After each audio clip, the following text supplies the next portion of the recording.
Oke, kita mulai aja gitu ya. Mangga, silakan. Oke. Siap. Selamat sore teman-teman semua. Ini semua sudah hadir kah? Karena kameranya banyak yang mati, saya coba absen. Wah, absen kayak zaman sekolah aja. Bos Acung, hadir Bos Acung? Aman, terkendali. Aman. Oke, jangan sambil lari ya. Nanti nabrak-nabrak kita yang disalahin nih. Iya. Oke. Om Pram hadir. Sip. Ya, Tessa.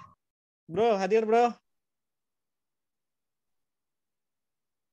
Hadir. Wis, gua kira lu bakal ngomong pakai bahasa ini, nggak kedengeran suaranya. Oke, selamat sore teman-teman semua. Assalamualaikum warahmatullahi wabarakatuh.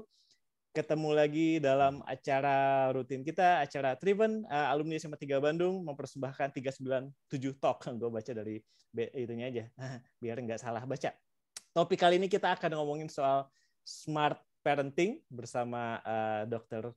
Zulaiha Hidayati, atau panggilannya Dr. Zule, atau kalau mau so akrab, Teh Zule, asal jangan dipanggil hei kamu, itu udah kurang sopan itu kalau manggilnya gitu ya Teh.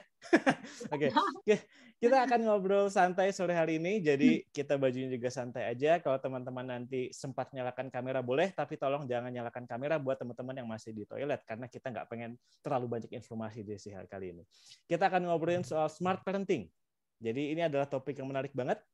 Saya pribadi pengen tahu nih soal hubungannya antara bagaimana situasi parenting dan idealnya situasi saat ini dengan yang tadi sempat kebahas ya gaya hidup sekarang ya, generasi ataupun digital lifestyle, atau apa sih yang sebetulnya menarik untuk kita bahas sekarang gitu, dan bagaimana orang tua zaman sekarang menyikapi mungkin gaya hidup yang udah agak berbeda karena cita-cita anak aja udah berubah. Dulu pengen jadi dokter sama pembalap, sekarang mau jadi YouTuber sama gamer. Jadi tentu ada sesuatu yang perlu kita adjust di sini. Oke. Sebelum kita masuk sesi pertanyaan, kita akan dengar dulu sesi pembahasan dari Teh Zule, Dr. Zule, yang akan membahas ini.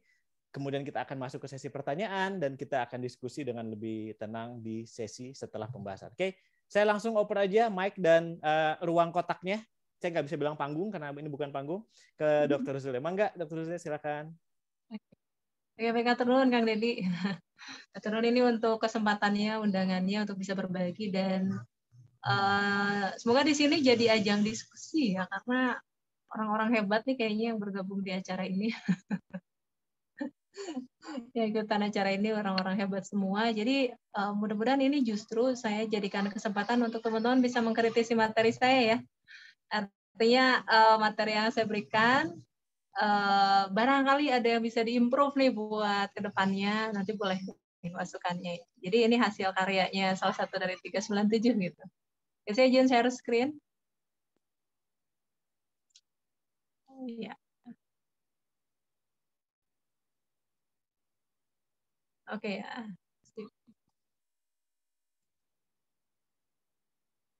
Nah, teman-teman udah kelihatan ya. Kebetulan ini suaranya udah mulai kelelahan karena dari pagi ada bicara terus jadi agak serak-serak. Oke, nah teman-teman, bismillahirrahmanirrahim. Assalamualaikum warahmatullahi wabarakatuh. Hari ini saya izin menyampaikan tentang smart parenting. Jadi bagaimana menjadi orang tua yang smart, termasuk di era digital. Teknik smart parenting ini yang akan saya bagikan, ini saya temukan rumusnya di tahun 2019. Jadi saya mulai belajar parenting rada telat ceritanya ya.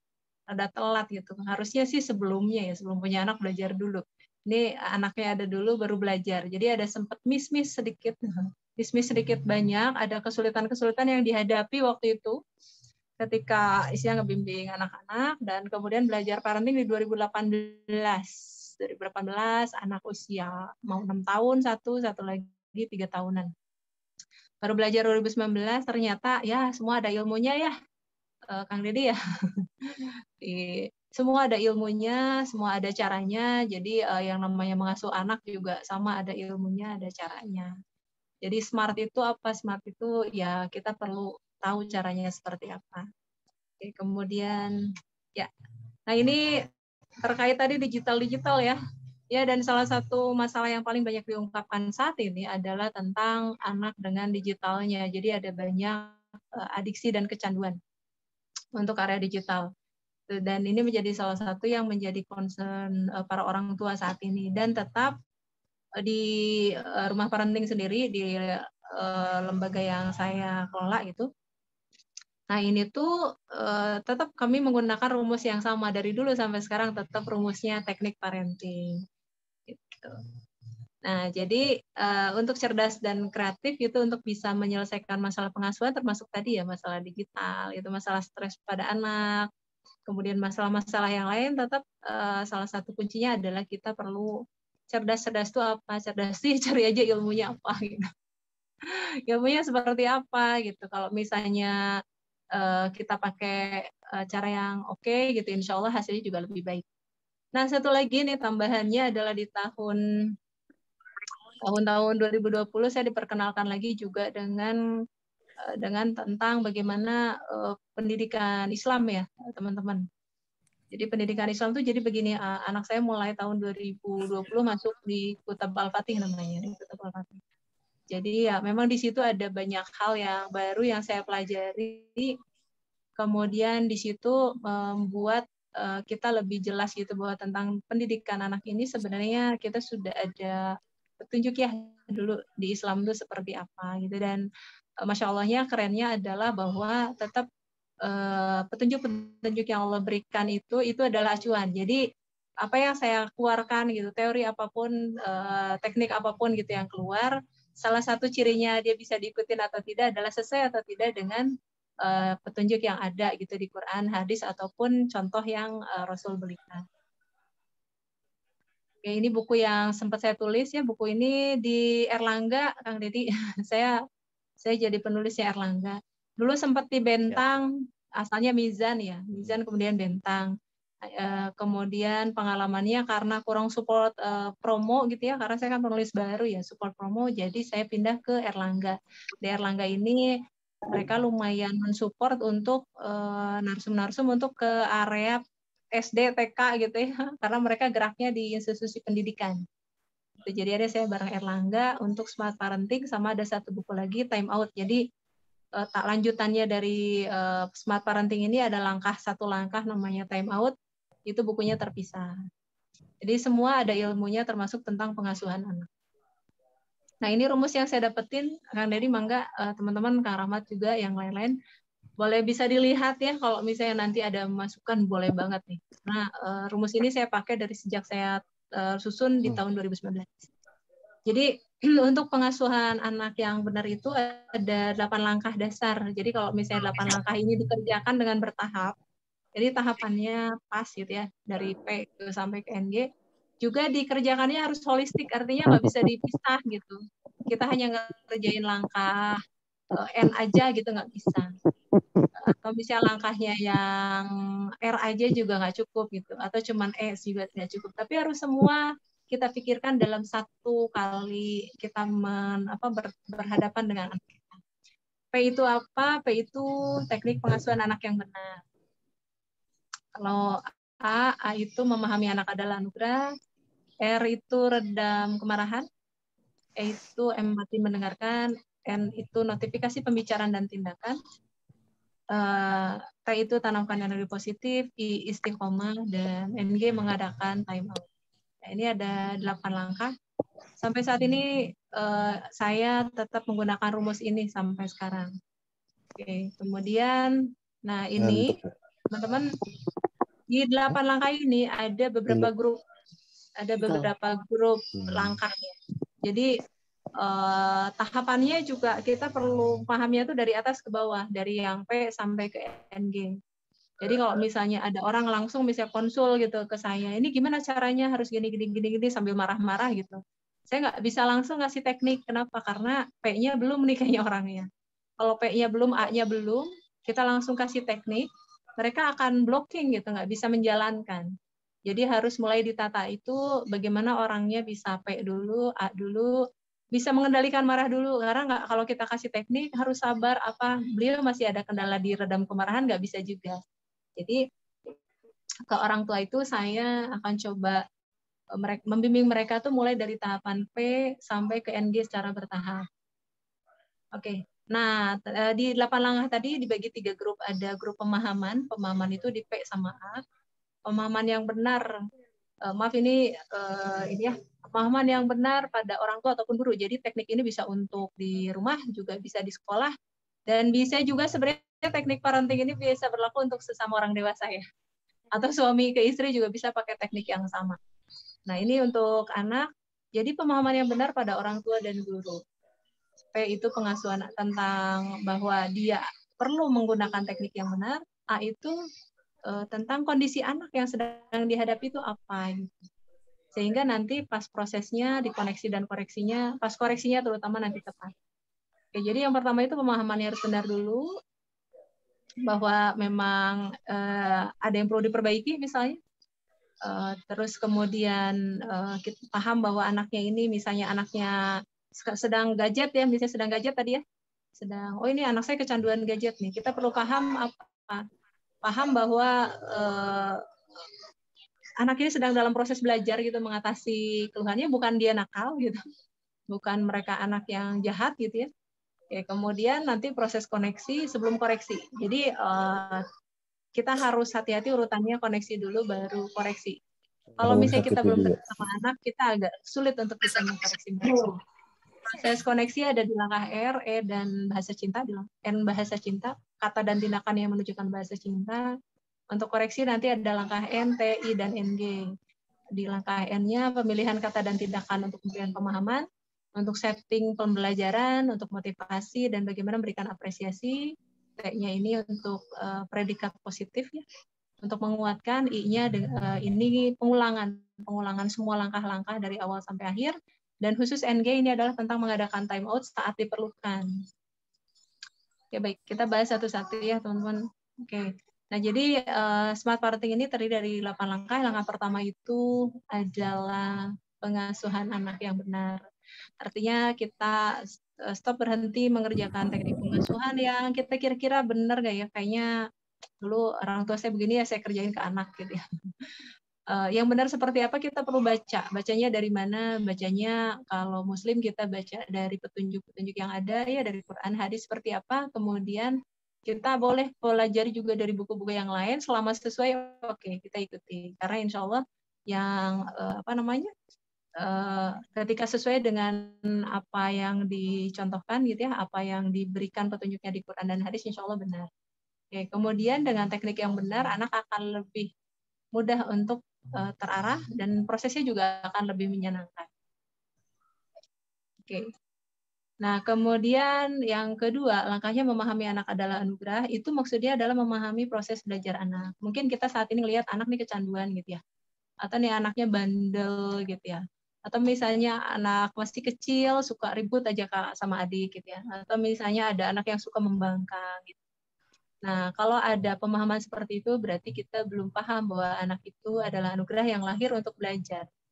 Sebenarnya mereka bukan pembangkang, sebenarnya mereka bukan nakal, sebenarnya mereka bukan bukan jahat gitu ya. Tapi yang ada mereka sedang belajar, mereka sedang butuh bimbingan dari orang tuanya tentang apa yang benar dan mana yang salah. Nggak ada anak yang lahir langsung tahu gitu kalau sopan itu seperti ini ya, dia perlu diajari.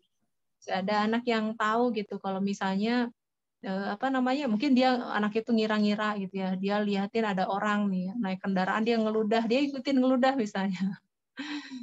Dia taunya oh kayak gitu ya, diikutin gitu. Dan yang bisa membimbing mereka, yang berkewajiban membimbing adalah orang tua gitu. Jadi anak adalah anugerah yang lahir untuk belajar dengan orang tua sebagai pembimbingnya, dan dari situlah orang tua nanti bisa mendapatkan reward, yaitu surga gitu ya, ketika membimbing anaknya dengan sabar sehingga anaknya menjadi anak yang soleh dan soleha.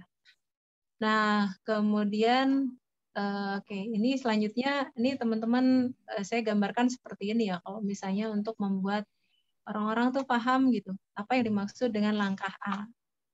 Jadi kalau dilihat di gambar-gambar ini mungkin ada yang melihat nih anaknya nih malas belajar banget. Atau melihat anak yang bawah ini aduh boro-boro anugerah gitu ya. Kalau lihat anak seperti ini kayaknya berat gitu ya, musibah gitu. Jadi orang tua pada ngeluh nih kalau anaknya seperti ini. kemudian ada yang kerjanya ribut gitu ya, sering berebutan mainan, ataupun ada anak yang suka bertengkar. Nah, di smart parenting ini kita melakukan langkah A itu untuk melihat sebenarnya anak ini lagi belajar apa ya gitu ya. Ini anaknya lagi belajar. Mereka bukan jahat, bukan nakal, bukan juga pemalas gitu, tapi ini sedang belajar. Belajarnya apa? Di yang kanan atas itu. Ada yang tahu nih belajar apa? Kanan atas. Bisa nebak nggak nih yang kanan atas belajarnya apa? Matematik kayaknya, Dok. Ah? Matematik. Apa yang perlu anak pelajari nih kalau kita ngelihat seperti ini? Nanti kan kita paham. Kita ngebimbing anak itu kalau kita udah paham nih masalah anak apa kan ya? Apa yang sedang dihadapi anak. Ini kalau kanan atas apa nih? Ada yang bisa nebak? Iya, oke. Apa yang perlu mereka pelajari?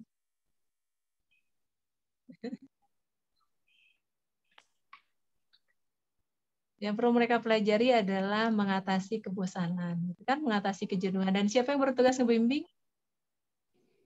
Jawabannya pasti orang tua. Nah, kalau orang tua yang belum A, dia lihatnya nih anak malas banget sih. Nih anak nggak rajin amat gitu ya. Sehingga akhirnya apa bimbingannya juga tepat. Yang ada tuh dimarahin gitu ya, diancem-ancem misalnya gitu. Gitu. Tapi kalau kita paham, oh ini anak jenuh nih. Ketika pemahaman kita benar, akhirnya arahan kita juga bisa benar. Oh jenuh nih, berarti saya harus apa gitu. Saya harus melakukan apa gitu untuk membuat anak kita bisa belajar mengatasi kejenuhannya. Oke, yang kiri bawah nih, lagi belajar apa? Ada yang bisa nebak?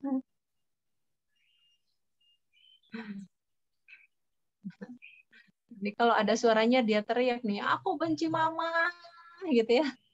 Aku benci sama papa, gitu. Ada yang bisa nebak nih belajar apa?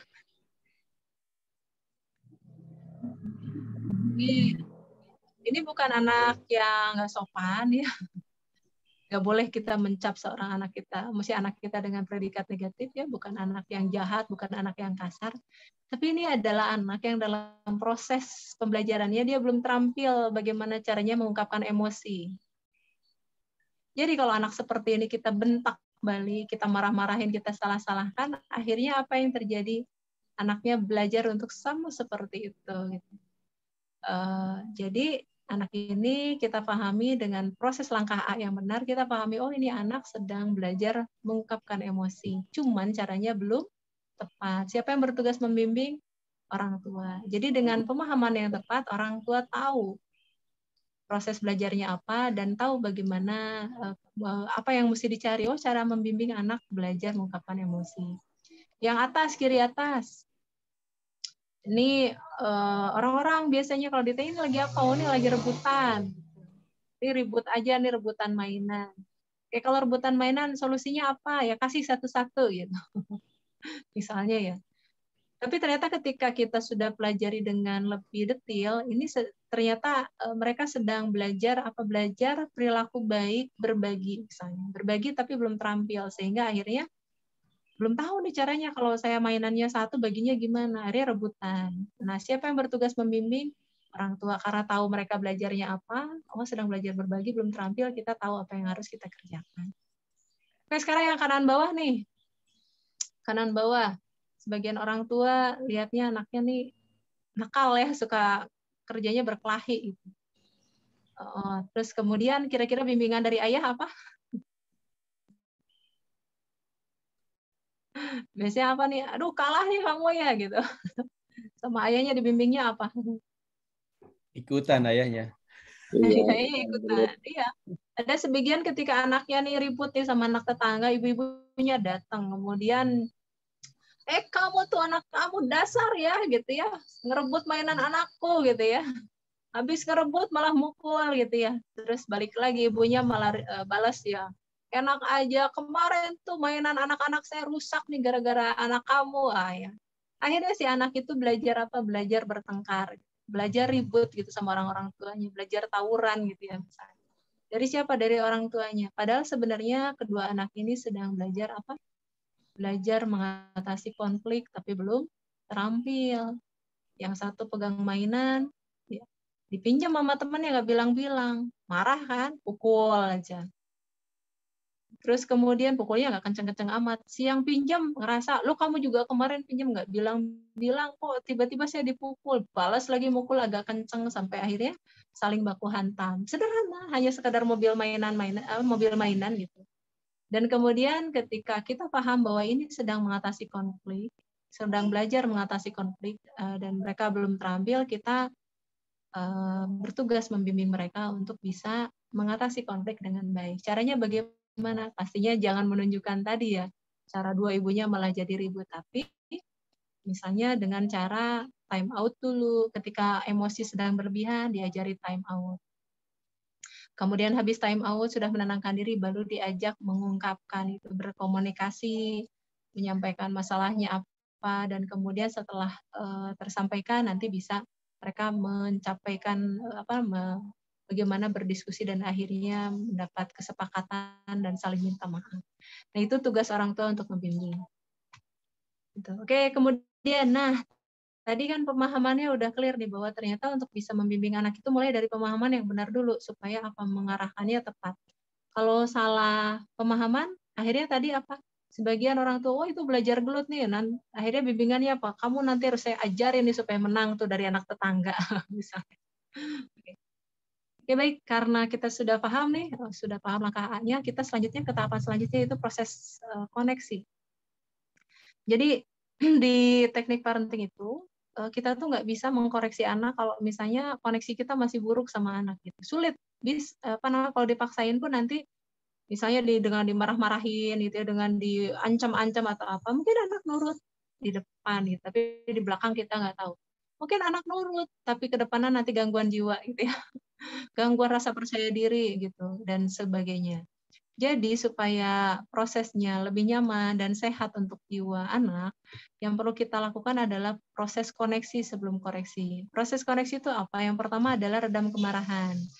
Kenapa harus redam kemarahan? Karena kalau ini ada sedikit gambar ya, ada teori otak. Teori otak triun dari Dave Meyer. Jadi otak itu terdiri dari 3 bagian utama. Ada otak neokorteksnya yang ada lipatan-lipatan warna abu-abu. Kemudian di tengah ada sistem limbik atau otak mamalia mengatur emosi, dan di bawah ada otak reptil yang mengatur untuk pertahanan diri. Jadi kalau ada sesuatu yang mengancam, dia akan melawan. Ada 2 sistemnya. Kalau nggak fight, melawan, dia akan flight, lari. Dia akan lari menghindar dari ancaman tersebut. Oke, kemudian ketika orang tua nih ngebimbing anak tadi yang lagi belajarnya lagi bosen, kemudian dia pakai marah-marah, apa yang terjadi? Otak mana yang aktif? Apakah otak berpikirnya langsung aktif, kemudian, oh iya saya harus belajar nih, kata mama kan saya harus penting belajar nanti buat apa-apa. Atau otak reptilnya gitu. Secara otomatis bila orang tua datang dengan bahasa mengancam, bahasa menyakiti, maka yang terjadi adalah otak reptilnya yang aktif, sistem pertahanan diri anak yang aktif, sehingga bentuknya ada kemungkinan anak itu bisa fight, malah melawan orang tua, atau akhirnya dia anaknya kabur gitu. Kabur, nggak mau, menolak gitu dan pergi gitu. Oke, jadi ketika akhirnya kita melakukan pakai marah-marah, yang ada adalah anak justru sulit untuk mengerjakan apa yang kita arahkan karena otak reptilnya yang jalan. Kemudian yang lain adalah ketika dimarah-marahi, sering diberikan kata-kata yang menyakiti gitu, dibandingkan, kemudian diremehkan dan lain-lain. Otak reptilnya akan selalu aktif terhadap semua bahasa orang tuanya gitu. Dianggapnya adalah orang tua itu ancaman. Setiap orang tua ngedeket aja itu ada antena datang, ada antenanya langsung tegang gitu ya. Wah, ini ada ancaman nih. Sehingga yang anak tuh akan selalu posisinya itu mau berusaha melawan gitu, bukan untuk kooperatif, bukan untuk mendengar, tapi siap-siap untuk melawan. Gitu ya, teman-teman. Jadi kalau kita mau smart gitu, mau pintar, kalau kita mau pengasuhannya lebih nyaman, kita pakai teknik yang smart, pastikan jangan menggunakan bahasa-bahasa yang memancing otak reptilnya aktif. Pakainya bahasa apa? Bahasa yang membuat otak reptilnya jangan sampai aktif. Bahasa apa? Bahasa sahabat, bahasa pertemanan. Dan minimalnya ada yang paling sederhananya di langkah ini adalah hindari segala macam teknik untuk yang memarahi atau menyakiti mereka. Oke, kemudian, nah ini tadi ya membuat teknik memarahi itu nanti sia-sianya karena membuat anak melawan. Kemudian memarahi juga ternyata nih bahaya buat jiwa anak dan merusak rasa percaya diri. Jadi saat ini saya banyak terapi orang tua yang punya banyak luka pengasuhan di masa lalunya ataupun ada trauma-trauma yang lain. Dan benar-benar itu pengobatannya nggak mudah gitu. Nggak mudah. Jadi ketika sekarang saat ini kita mungkin masih ada R nih, hati-hati gitu, itu bahaya untuk jiwa mereka, merusak rasa percaya diri mereka dan calon-calon ini ya kliennya terapis dan psikolog dan psikiater gitu. Oke. Kemudian kalau kita smart ya lebih baik kita jaga gitu ya, lebih baik kita lakukan yang tepat, itu jaga jaga emosi kita, hindari memarah-marahi mereka, sehingga mereka menjadi orang yang sehat, jiwanya sehat, dan bisa lebih sukses berkembang, terhindar dari banyak harus berobat. Nah, kemudian ternyata memarahi juga menghambat perkembangan kecerdasan. Artinya apa? Jangan-jangan banyak potensi nanti yang mati gara-gara kita marah-marahi. Kemudian merusak ikatan orang tua anak. Jadi ikatan itu untuk apa? Untuk supaya nanti ketika mereka dapat arahan dari kita, nasihat, ataupun inspirasi dari kita, mereka, ibu ayahku begini loh. Mereka jadi cenderung meniru orang yang mereka sayangi dan cintai. Tapi kalau ikatannya rusak, anak nggak suka sama orang tua, benci orang tua gitu, karena tadi sering disakiti, akhirnya rusak ikatannya sehingga orang tua juga sulit untuk mengarahkan anak. Jadi itu langkah pertama yang sangat-sangat penting untuk bisa kita mudah untuk mengasuh mendidik anak adalah langkah R. Yang kedua, tambah dengan langkah E, empati mendengarkan. Jadi ketika anak rajin didengarkan, direspon gitu ya, diajak ngobrol, nyaman, itu akhirnya mereka koneksinya dekat dengan orang tua. Jadi mereka jadi dekat dengan orang tua dan nanti ke depannya mereka juga akan lebih mudah untuk bisa mendengarkan kita ataupun meniru apa yang kita kerjakan. Oke, kemudian, nah selanjutnya ini N ya. Jadi untuk koneksi ini butuh R, E, sama N. N-nya apa? N-nya pilih kata dan tindakan yang membuat mereka merasa dicintai. Ada 5. Waktu yang berkualitas, kata-kata positif dan dukungan, sentuhan fisik, pelayanan yang wajar, dan pemberian hadiah. Oke, nah teman-teman, ini adalah, ini saya dapat dari Google nih.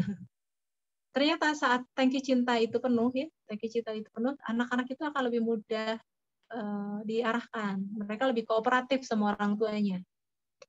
Tapi kalau anak-anak yang tangki cintanya suka kosong, nggak pernah diisi, nggak pernah disentuh, nggak pernah dikasih pujian, gitu, nggak pernah dikasih dukungan, nggak pernah dapat waktu yang berkualitas, tangki cintanya kosong, dan akhirnya anaknya menjadi gelisah, merasa tidak aman, merasa tidak nyaman, menjadi lebih manja, sering minta ditemani, caper, dan kadang-kadang berulah gitu untuk mendapatkan perhatian dari orang tuanya. Jadi kalau misalnya kita menggunakan cara yang smart, kita pastikan mereka dikasih dosis gitu ya, dosis untuk bisa me time sama ayahnya, me time sama ibunya. Setiap hari hindari mengkritik, menghindari label negatif, menghindari kata-kata yang membuat mereka merasa tidak dicintai. Sebaliknya, hari-hari fokus pada memuji hal yang sudah bagus gitu ya. Mengapresiasi usaha mereka, kata-kata positif yang lain. Kemudian tiap hari kita sempetin sentuhan fisik, tiap hari kita berikan bantuan yang wajar gitu ya, sesuai dengan kondisi mereka. Kemudian sesekali kita beri hadiah. Nah, insya Allah ini adalah cara yang tepat untuk membuat mereka bisa lebih kooperatif sama orang tua. Oke. Oke, ini untuk koneksinya R, E, sama N, bahasa cinta. Nah, selanjutnya untuk ini koneksi di TK tuh seperti ini. Ngobrol, senang-senang gitu ya. Kasih cerita yang menarik gitu. Oke. Nah, kemudian kita lanjut dengan mulai proses koreksi. Koreksi itu bagaimana membuat anak kita terarahkan.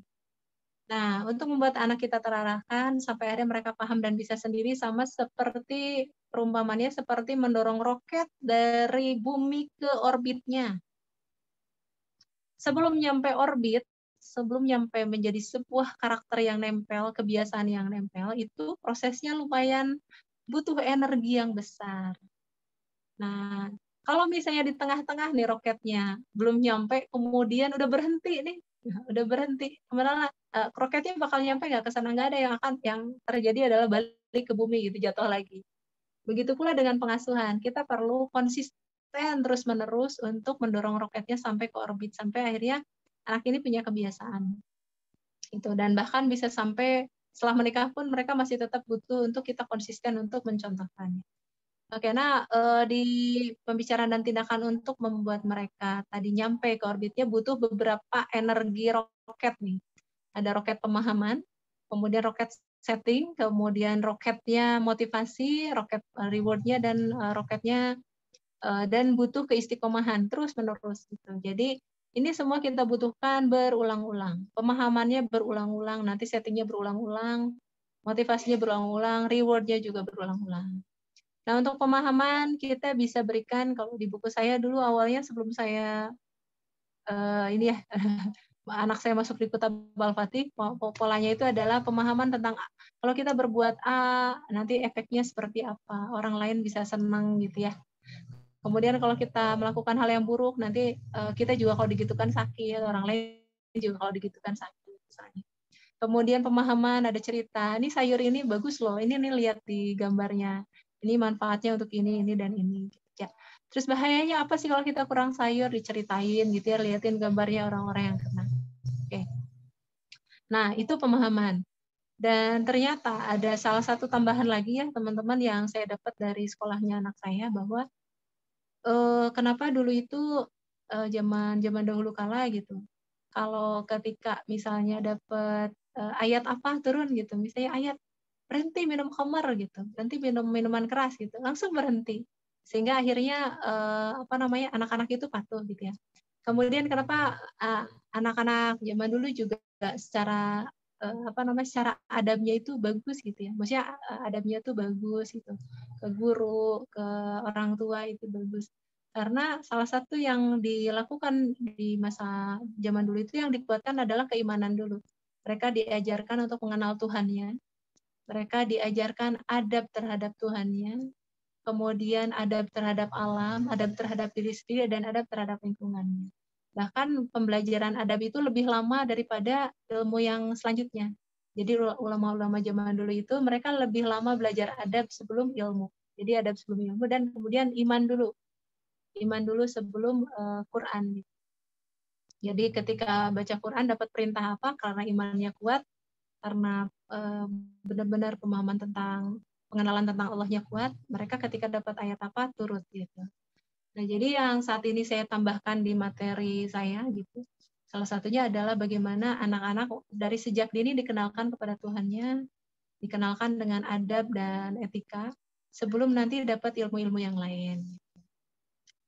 Oke, sehingga nanti ketika ada misalnya nih ada sesuatu yang debatable, misalnya apa soal game tuh kan ada manfaatnya gitu ya.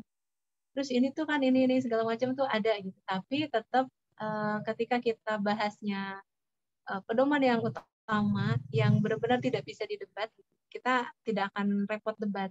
Kenapa? Karena kalau Allah itu udah pasti tahulah tentang manusia. Misalnya apa tentang game.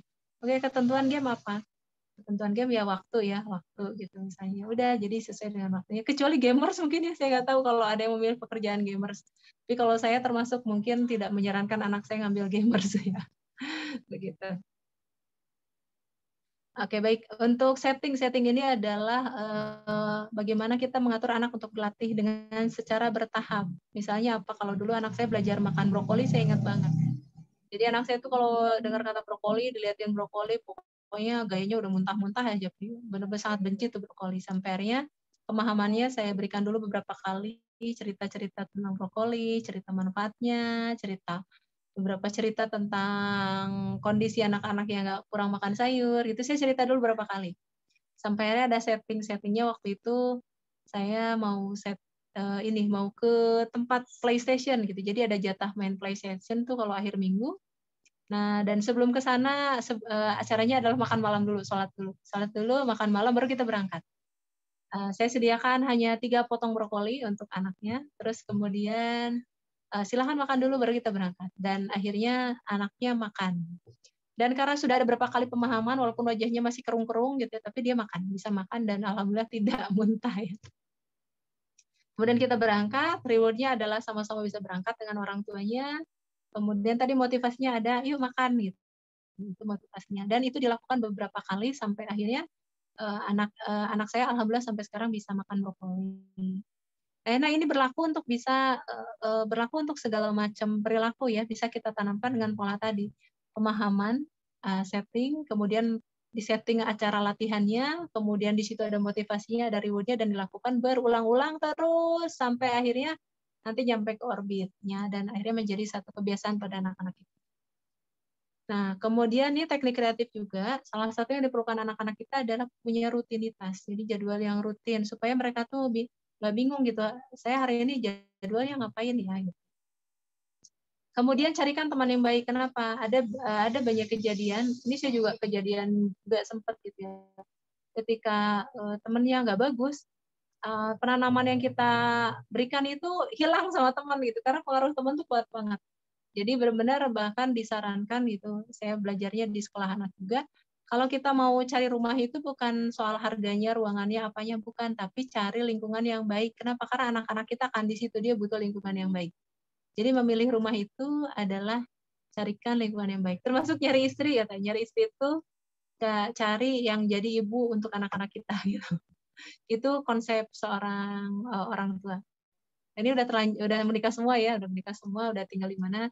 Paling kalau udah terlanjur tinggal di satu tempat, saya saat ini membatasi lingkungan anak-anak saya karena pernah kejadian saya loss gitu. Itu berpengaruh ke anak. Akhirnya saya batasin pertemanannya, kemudian saya bimbing untuk mereka bisa menyaring, dan hanya untuk yang kurang bagus tidak dekat gitu, dan untuk yang teman dekatnya saya pilihkan. Kemudian teknik kreatif juga nanti ada acara-acara keluarga ini.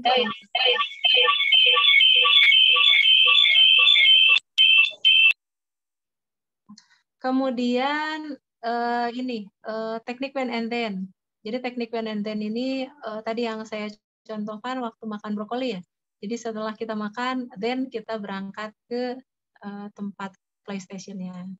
Kemudian untuk game bisa pakai waker. Jadi karena anak-anak tuh susah ketahan jamnya, nanti bisa pasang waker untuk menandakan bahwa ini pas waker selesai ya gitu. Jadi nggak debatable soal waktu. Oke. Oke, kemudian ini tanamkan energi positif, teman-teman. Jadi ini adalah hal yang saya kerjakan sejak saya paham parenting dan sampai saat ini akhirnya tidak boleh lagi ada ceritanya predikat negatif pada anak. Kita hanya boleh berpikir positif pada anak. Nggak boleh sedikit pun kita berpikir negatif bahwa anak kita, wah nanti gimana nih anaknya, kok nakal banget itu. Kayaknya nggak nurut banget. Nah, itu pemikiran itu perlu kita hapuskan semuanya, berganti dengan bahwa anak kita sebenarnya anak-anak baik semuanya. Anak-anak yang sedang berproses dalam pembelajarannya, anak yang hebat. Oke, kemudian isi koma ini artinya konsisten. Jadi semua tadi langkah-langkahnya harus kita kerjakan dengan konsisten, tidak boleh berhenti. Rajin mengingatkan, rajin memberikan apresiasi, kemudian konsekuensi juga kalau misalnya ada mereka miss gitu, konsekuensinya harus konsisten diberikan. Oke, ini contoh-contohnya bebas ya, mau apa aja untuk ke arah rewardnya. Terus untuk mendorong sebuah perilaku tuh nanti butuh reward sama konsekuensi. Ini contoh konsekuensinya bisa pakai time out, bisa kalau misalnya anak belum ngerjain tugas nih, terus kemudian nanti di sekolahnya dia akhirnya terpaksa harus mengerjakan tugas dulu, atau misalnya kita udah jam masuk untuk jam hiburan karena anaknya belum selesai PR-nya, bisa silakan kerjakan PR-nya sampai selesai baru dia bisa ikut gitu misalnya. Gitu. Jadi konsekuensi yang paling bagus itu ya konsekuensi alami sesuai dengan nyambung sama apa yang dikerjakan. Kalau misalnya belum selesai tugasnya ya berarti nggak bisa ke kegiatan yang lain. Oke, kemudian langkah terakhir itu time out. Teman-teman, time out ini adalah langkah yang perlu dikerjakan kapan saja kalau anak kita dalam kondisi emosi berlebihan. Jadi kalau emosi berlebihan itu, kalau di hadis itu sarannya adalah diam ya. Apa yang harus dilakukan ketika marah? Diam. Diam itu yang akhirnya saya pelajari, diam itu maksudnya apa? Jadi mulutnya diam, tangannya diam, semuanya diam. Sampai akhirnya nanti otak reptil yang sedang aktif tuh kalau orang lagi marah, nanti dia tenang. Kemudian setelah tenang, otak berpikirnya bisa jalan, neokorteksnya bisa jalan. Jadi anak-anak ini supaya nanti bisa kooperatif, kalau lagi emosi berlebihan, nggak usah dikasih nasihat, nggak usah dikasih banyak kata-kata karena mereka nggak akan mendengarkan gitu. Jadi kalau lagi mereka emosi berlebihan, cukup kitanya diem atau dianya diem sampai semuanya tenang. Setelah tenang baru kita bisa ngobrol lagi. Oke, dan kemudian salah satu teknik smart parenting juga adalah kita kerjasama pengasuhnya sama sekolah. Jadi kalau sekolah programnya A, kita juga A gitu ya. Jadi sama. Oke, demikian terima kasih teman-teman. Itu teknik smart parenting. Ini teknik dasar ya. Teknik dasar. Jadi lain-lainnya nanti ada tambahan-tambahan yang lain mungkin ada. Tapi sampai saat ini saya biasanya teknik-teknik yang ada itu pas ketika saya search di grup ini tetap aja di situ sampai NG gitu. Tetap ada di grup-grup yang ada di sini. Oke, baik. Oke. Demikian Kang Dedi. Siap. Teknik smart parentingnya segitu aja. Ya, terima kasih atas sharingnya. Kita langsung aja ke sesi pertanyaan atau diskusi dari teman-teman yang ada yang mau ditanyakan. Silakan langsung saja angkat tangannya, baik secara angkat tangan beneran berarti harus nyalain kamera atau angkat tangan digital pakai icon. Silakan, Mangga. Langsung saya lemparkan. Angkat tangan dua-dua boleh asal jangan terkesan lagi menyerah terhadap Rusia kalau angkat tangan dua-dua sekaligus. Oh. Oke. Mangga, siapa yang mau bertanya?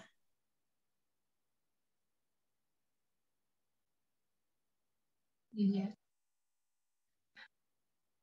Boleh masukan aja deh, kalau nggak bertanya masukan Kang Dedi. Oke, kalau gitu yang ingin berpendapat lah atau pengen menyumbang sesuatu ke diskusi, silakan, Mangga. Iya, biar buku saya nanti saya revisi lagi nih kalau ada yang perlu ditambahin. Mangga, Kang Rahmat sepertinya sudah menyalakan mic. Langsung aja, Kang.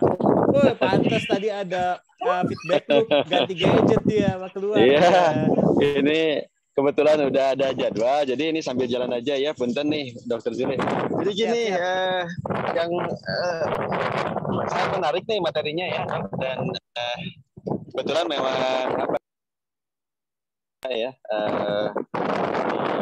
di family pastinya gitu ya, dan salah satu yang mungkin juga bisa menjadi topik bahasan adalah sekarang itu kan banyak anak-anak yang ini ya, yang apa ya, kita mungkin pengaruh ya tadi ya pandemi lah ya, digitalisasi dan segala macam, sehingga sangat terpaku sekali dengan gadget dan segala macam.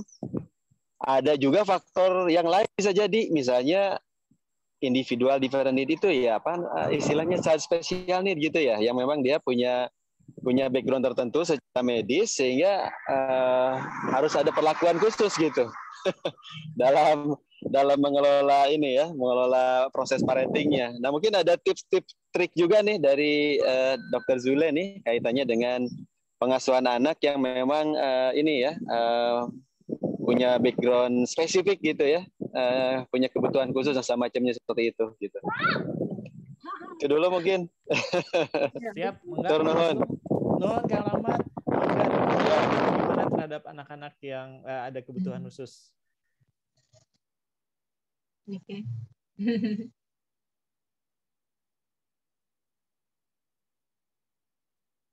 Halo, Mangga boleh langsung dijawab iya. Ya, oke, baik. Ini terima kasih banyak nih jawab pertanyaannya ya, pertanyaannya. Jadi konsepnya idem sama untuk anak yang berkebutuhan khusus sama anak normal itu rumusnya adalah PARENTING gitu, sama. Bedanya di mana? Bedanya di A, Kang. A-nya apa? Ini ABK loh ya. ABK itu nggak bisa disamakan dengan yang normal loh. Artinya apa? Oh, kalau misalnya ABK ini ngajarin pemahamannya beda nih cara memberitahunya gitu. Misalnya untuk anak yang cerebral palsy misalnya. Atau misalnya untuk anak sederhana deh, tunanetra gitu ya, misalnya kan beda cara memberikan pemahaman anak tunanetra sama anak normal ya yang matanya bisa melihat. Sederhananya itu perbandingannya. Jadi untuk ABK itu bedanya di hampir semua perbedaan usia ataupun perbedaan kasus itu di A sama N ya, A sama N. Tapi R, E, T, I, N, G itu semuanya sama, nggak ada yang beda. Lihat. Jadi kalau misalnya nanti melihat kasus yang beda, usia beda, orang anak yang beda satu dengan yang lainnya, Karena semua anak itu individual yang beda-beda ya, nggak bisa disamakan ya.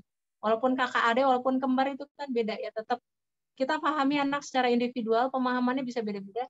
Kita pahami mereka di langkah A, kemudian langkah N kita menyesuaikan pemahaman tersebut.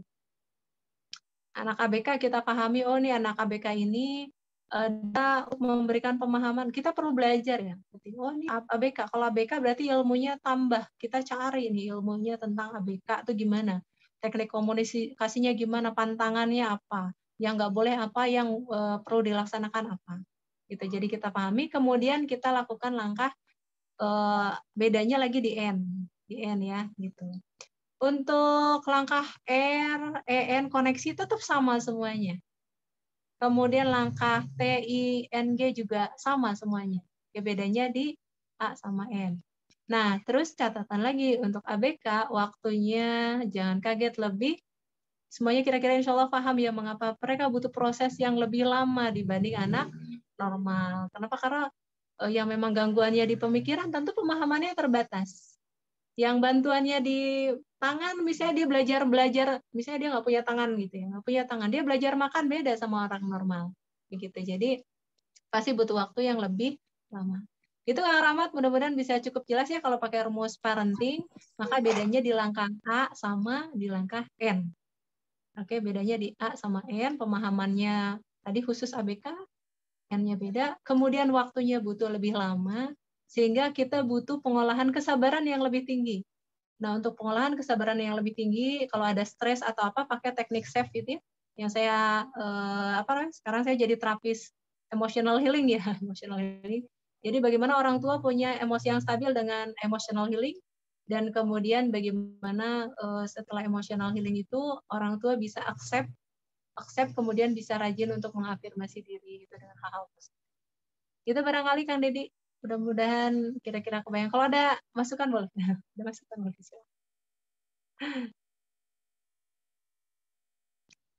Tadi ada satu lagi pertanyaannya ya?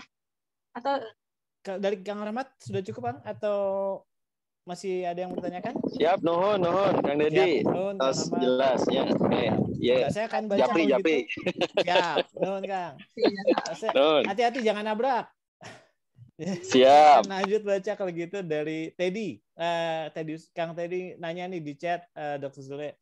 Ini bisa berlaku sampai anak usia berapa katanya? Usia ya? Oke.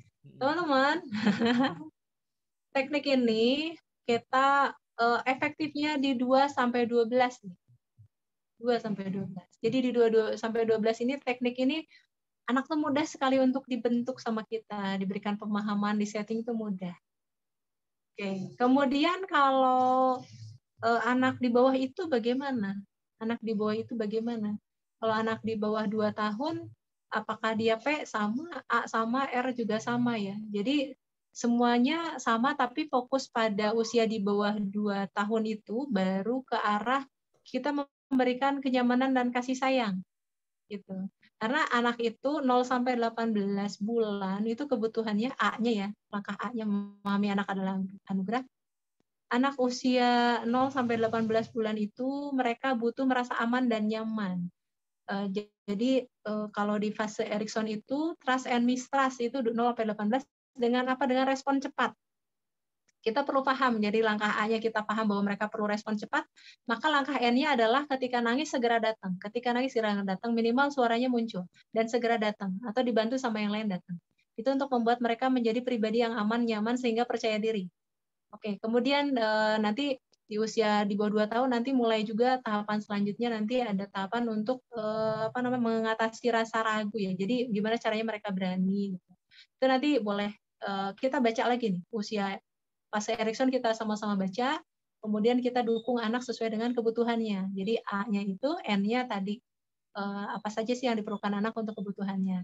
Nah, tapi untuk pembentukan perilaku anak itu akan lebih mudah di usia 2 sampai 12 pakai tahap ini karena mereka sudah mulai komunikasi. Tingkat pemahamannya sudah lebih tinggi. Itu 2 sampai 12. Nah, kalau di atas 12 anaknya itu sudah mulai kayak orang dewasa. Jadi akhirnya kalau di atas 12 itu kita agak susah untuk membentuk perilaku setting itu susah. Jadi di atas 12 kita mulai bergerak memahami bahwa proses mereka sudah menjadi berbeda, mereka seperti mulai ke arah mulai dewasa. Jadi kita polanya adalah menjadi teladan yang utama. Jadi kita menjadi teladan, jadi mencontohkan. Jadi nggak bisa banyak setting, nggak bisa banyak teknik pen and ten itu susah. Itu untuk orang dewasa, nggak suka mereka diatur-atur. Jadi yang ada adalah kita tetap memberikan apresiasi, tetap memberikan motivasi tetap gitu ya.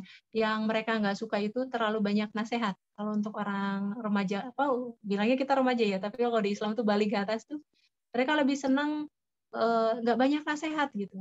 Jadi cukup dengan teladan dari kita, kemudian kita memberikan apresiasi untuk hal-hal positif. Itu jadi teman-teman, masa emas kita itu adalah terutama prasekolah dan kemudian masih berlanjut sampai di masa sekolah sampai usia 12 tahun. Jadi diupayakan di sana kita udah bagus dulu. Kalau udah bisa di atas itu, nanti jangan kaget agak lebih susah. Tapi apakah tetap masih bisa berubah? Masih bisa tetap berubah dengan tadi fokus di bagaimana kita jadi teladan yang baik. Nah, kemudian satu lagi nih teman-teman, saya menggunakan teknik parenting ini juga untuk pernikahan. Jadi saya praktekkan ke suami dan alhamdulillah tetap rumusnya sama. Bedanya di A sama N sama gitu. Menyesuaikan dengan pemahaman kita tentang pria dewasa itu seperti apa, karakter suami itu seperti apa. Jadi rumus parenting ini sebenarnya untuk semua usia. Bisa untuk semua usia. Siap, oke, baik, kira-kira begitu ya. Oke. Jadi kalau konteks anak tuh 2-12 efektifnya ya, mudah untuk ininya. Untuk di usia lain kita tetap pakai yang sama dengan beda di A sama N-nya, dengan agak lebih lama ya gitu. Kenapa? Karena mereka sudah punya prinsip sendiri, pemahaman sendiri gitu. Ya. Oke. Ya, mudah-mudahan cukup ya. Berikutnya ini ada pertanyaan Amelia Sofren. Silakan langsung nyalain kamera dan mic. Assalamualaikum warahmatullahi wabarakatuh. Waalaikumsalam ya. Pada oke ya. Soalnya ini nih, lagi santai di rumah. Ya, pertama makasih Kang Dedi kesempatannya, terus makasih ya Dokter Jule sharingnya hari ini. Bener banget memang kalau yang disampaikan kayaknya kita ngalamin sendiri gitu. Kebetulan saya juga punya seorang anak. Untuk sampai ke 12 mungkin kita bisa ngatur ya dok ya, tapi kayaknya kalau udah sampai batas SMP itu beda banget sama zaman kita dulu lah gitu. Misalnya zaman dulu kita punya geng-geng itu kayaknya SMA deh, tapi anak saya punya geng-geng tuh udah SMP tuh udah punya kelompoknya, udah punya gengnya gitu. Jadi memang perkembangan anak-anak sekarang itu beda banget daripada yang kita dulu gitu. Memang terus orang tua juga harus lebih waspada gitu. Terus juga untuk sharing mungkin bagi teman-teman yang juga punya anak di usia remaja yang SMP, mungkin SMA gitu. Pengalaman yang saya lihat dengan perkembangan anak-anak teman-teman anak saya lah gitu. Bahwa ternyata banyak banget orang tua yang tidak paham perkembangan anaknya yang dialami setiap hari gitu. Jadi kadang-kadang kalau rapat sekolah nih, ngambil rapot lah atau ada kajian parenting di sekolah gitu. Nanti kalau saya tanya, Bu, si ini lagi naksir si ini ya gitu, anaknya lagi ini, terus atau anak kita lagi ini ya dijodohin sama teman-temannya, itu banyak orang tua yang kaget gitu. Kok ibu tahu gitu. Akhirnya yang ada besoknya saya dimarahin sama anak saya karena kenapa mama cerita sama mamanya, soalnya dia nggak cerita sama mamanya katanya gitu.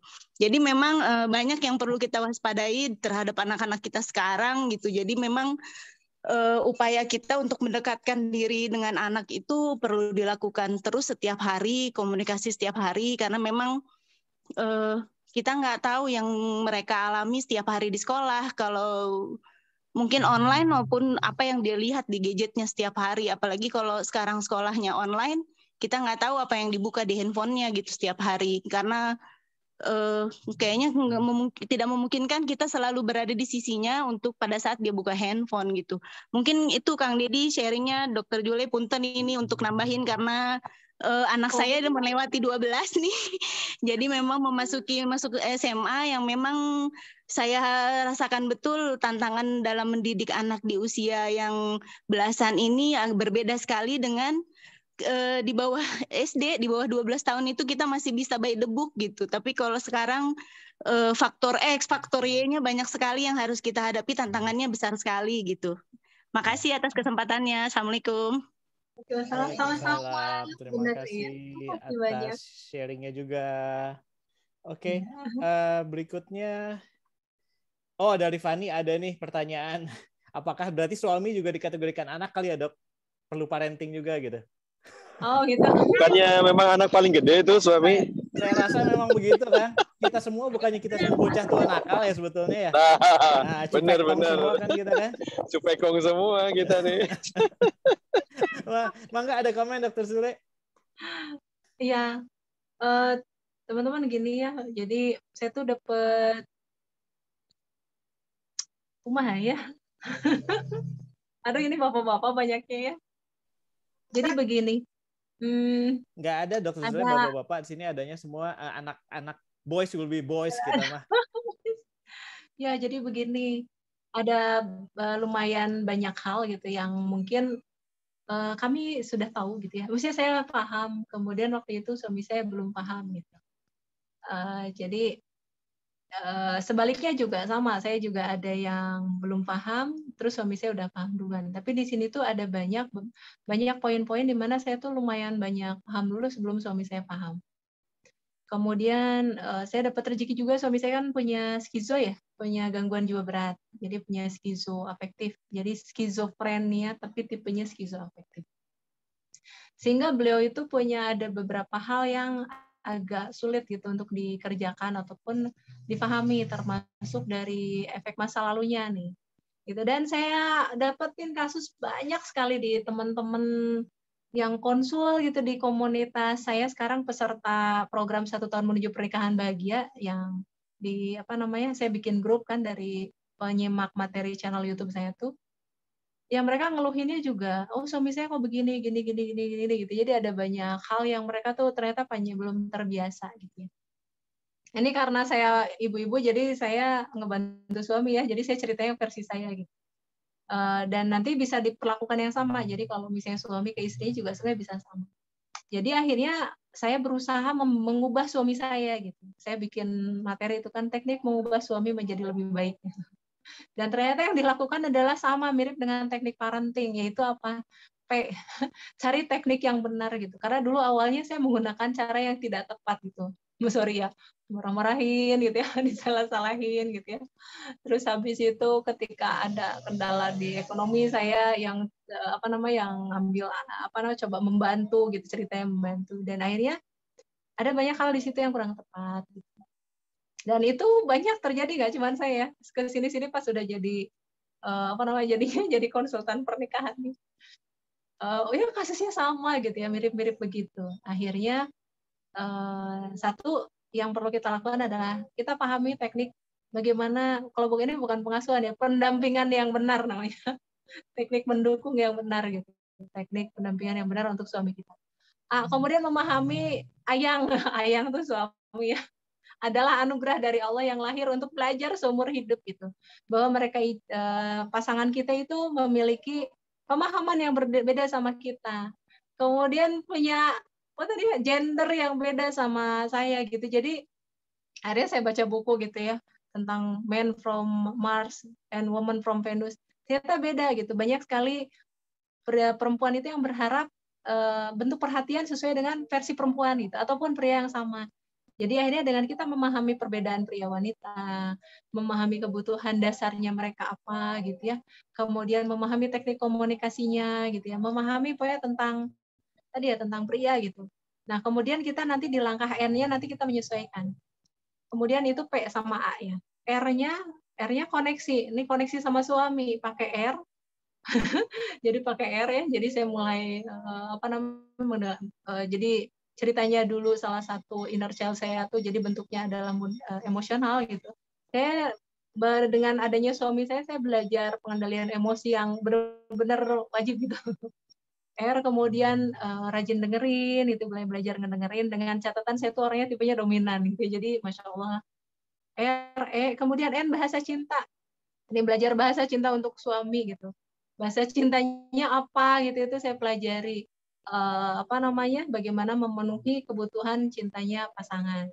Nah, ketika salah satunya yang saya ingat dulu adalah karena beliau itu skizo ya, dan sempat ngedrop depresi. Nah, bahasa cintanya itu apa saja itu saya coba pelajari, salah satunya merasa didukung, mendapatkan bahasa cinta yang teratur, ada waktu khusus, kebutuhan hubungan intim yang yang baik gitu ya, yang bisa menyenangkan. Itu benar-benar koneksi saya dibentuk dari tadi ya, langkah-langkah tadi. Kemudian baru setelah itu koreksinya. Jadi saya memberikan pemahaman pelan-pelan tentang banyak hal lah, tentang parenting, tentang bisnis, tentang macam-macam gitu. Akhirnya suami pelan-pelan bisa, termasuk tentang pengobatan skizonya gitu. Dan kemudian mendukung gitu ya. Kemudian setting, menyituasikan bagaimana lingkungan yang support untuk beliau gitu. Dan secara istiqomah terus, dan akhirnya alhamdulillah suami saya ya berubah gitu pelan-pelan, semakin hari semakin lebih baik. Gitu. Jadi saya gunakan teknik parenting untuk membantu perubahan pada suami saya, dan ternyata ceritanya judulnya ngubah suami ya, tapi pada intinya sih mengubah diri saya sendiri gitu. Termasuk parenting. Parenting tuh bagaimana membuat anak jadi mandiri gitu, jadi soleh dan apa. Pas akhirnya di materi parenting saya setelah diurai ternyata yang diubah adalah orang tuanya. Menarik ya. Begitu teman-teman. Semoga menginspirasi ya.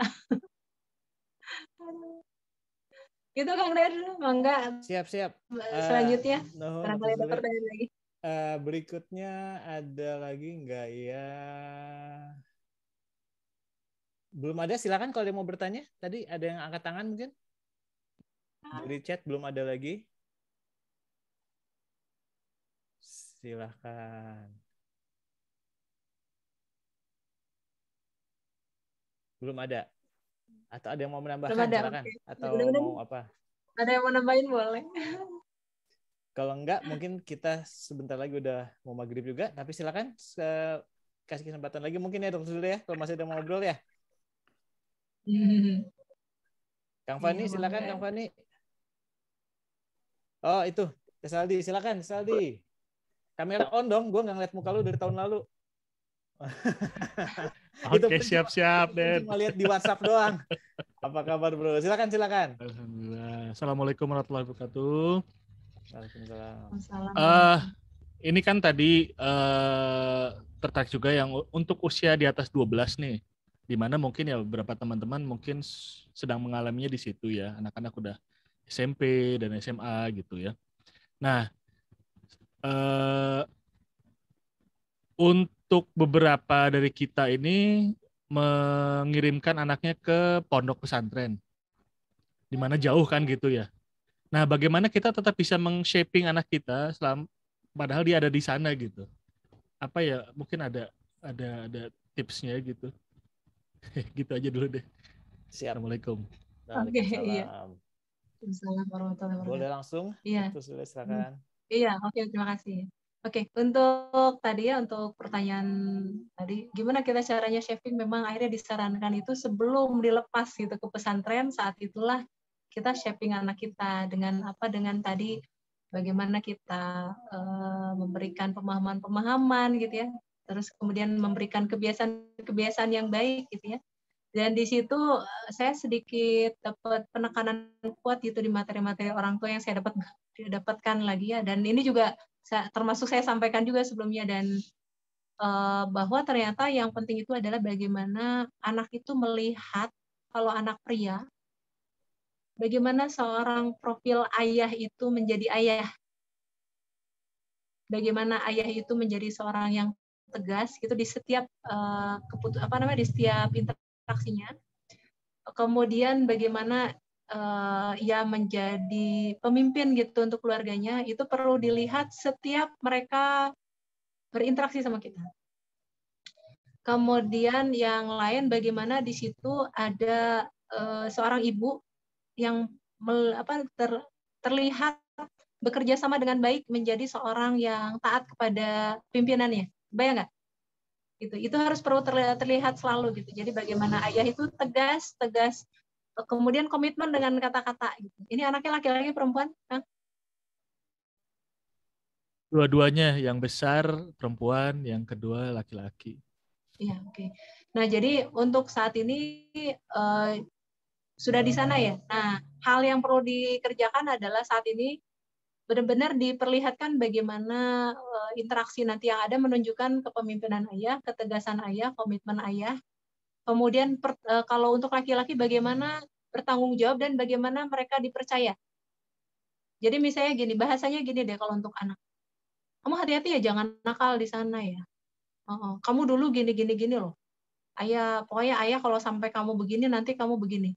Pokoknya ayah nggak mau tahu. Nah, itu kan bahasanya nggak enak ya untuk seorang laki-laki. Gitu.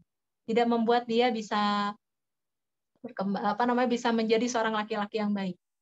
Oke, untuk bahasa laki-laki seperti apa yang diperlukan? Bahasanya adalah bahasa kepercayaan. Gitu ya. Gimana nak kabarnya gitu ya? Oh, aku gini-gini. Oke. Terus ya aku ada ini nih. Ya boleh nggak aku pacaran kayak gitu? Ya, misalnya ya contoh gitu. Sama siapa? Itu sama santri akhwat yang di situ gitu ya. Misal dia nanya. Terus kira-kira menurut kamu gimana? Itu baik atau tidak? Gitu ya. Nggak baik sih gitu. Tapi gimana ya ini. Oke. Terus kira-kira kamu mau gimana gitu? Oke. Ya kayak mungkin saya mau jalanin dulu. Karena kita nggak gabung gitu ya. Oh gitu. Oke. Nanti ayah yakin kamu bisa menentukan yang tepat gitu ya. Yang baik untuk kamu seperti apa gitu ya. Dan ayah akan doakan, insya Allah ayah yakin kamu akan bisa memutuskan dengan tepat. Itu cowok ya. Oke. Nanti kalau yang perempuan nanti agak beda sedikit kan bahasanya. Kalau bahasanya dia ketika curhat, oh begitu, oh iya gitu. Terus kemudian bahasanya adalah, ayah akan selalu sayang sama kamu. Kalau kamu ada apa-apa nanti bilang sama ayah. Kebayang nggak bahasanya beda? Jadi di setiap interaksi nanti untuk anak yang jauh adalah untuk anak laki-laki dia diskusi dengan memberikan kepercayaan untuk dia bisa memutuskan dan nanti bisa belajar dari hasil keputusannya. Oke, dan kita tetap mendukung apapun itu. Kalau yang perempuan, dia selalu tahu bahwa ayahnya akan ada bila ia ingin bertanya, akan selalu mencintai dia. Oke, itu untuk bekal untuk mereka, dan insya Allah mereka nanti di sana shaping-nya dari lingkungan, Kang. Jadi lingkungannya mereka kan sudah membentuk, dan kita sudah cukup yakinlah kalau di sana banyak hal baiknya lah dibanding buruknya ya. Gitu Kang. Insya Allah seperti itu yang saya pahami. Maka kalau ada masukan dari yang lain. Terima kasih. Ya. Siap. Oke, thank you Om Saldi. Saya dari dulu manggil dia Om karena dia terlihat selalu lebih tua dari gue. Oke. Oke. Kalau sudah tidak ada atau masih ada teman-teman yang mau ngobrol mungkin soal ini, kalau nggak ada mungkin sesi kali ini sudah bisa kita close dulu, atau ada yang mau ditambahkan untuk yang kita dapatkan sekarang yang disampaikan sebelum kita bubar? Boleh sedikit ya Kang ya? Ya, enggak. Ya, teman-teman ini dari sejak kejadian dulu saya punya kesulitan pengasuhan gitu ya, dapat anak-anak yang unik-unik gitu ya, dan kemudian ternyata saya belajar parenting waktu itu dari seorang trainer, kemudian baca-baca buku parenting, kemudian akhirnya bisa nulis rumus parenting, kemudian bisa bikin buku, kemudian bisa berkesempatan keliling berbagai kota gitu dari buku tersebut, terus bisa jadi Perempuan Inspiratif Nova 2012 waktu itu, kemudian ketemu lagi ada ujian yang selanjutnya yaitu suami saya drop gitu di 2016, skizonya mulai bermunculan gejalanya, dropnya. Kemudian belajar lagi, kemudian dapat ilmu pernikahan lagi, kemudian sedang menyusun buku lagi. Kesimpulannya adalah semua hal itu ada ilmunya. Kemudian semua musibah kita itu bisa menjadi rezeki buat kita gitu ya. Jadi sekarang dalam kehidupan itu nggak ada masalah lah, yang ada adalah sedikit pertanyaan, sedikit ujian untuk buat kita banyak belajar. dan kemudian kita jadi lebih baik di sana dan bahkan kita bisa dapat bisa memperluas rezeki kita. Jadi teman-teman semangat untuk semua ujian yang dihadapi, semoga jadi ilmu baru, jadi keberkahan baru, jadi rezeki yang baru. Itu aja Kang. Amin. Hatur nuhun, Bu Dok Zule. Terima kasih atas Amin, sharingnya hatur nuhun. Dr. Zule, dan terima kasih untuk semua teman-teman yang sudah hadir di acara Tribun sore hari ini. Banyak sekali ilmu yang kita dapatkan sore ini, semoga bermanfaat buat semua, dan sampai ketemu di sesi Tribun berikutnya. Nantikan tanggal mainnya ya. Langsung di grup. Oke, terima kasih. Selamat sore. Acara dengan resmi saya tutup. Assalamualaikum warahmatullahi wabarakatuh. Terima kasih Dr. Zule. Salam warahmatullahi. Dan semua Nuhun. Coach Dedi nuhun. Hatur nuhun bisa. Bu Dok Zule sadayana ya. Mangga izin. Hatur nuhun Zule. Hatur nuhun Dedi. Har, nuhun Har. Har, kita lama nggak ngobrol Har. Oh iya ya benar. Nanti kita japri. Thank you semua. Hatur nuhun Terima Kang kasih. Dedi. Assalamualaikum. Waalaikumsalam. Nuhun Kang. Saya pamit. Waalaikumsalam. Terima kasih Kang Dedi. Mangga, nuhun Kang. Waalaikumsalam. Hatur nuhun.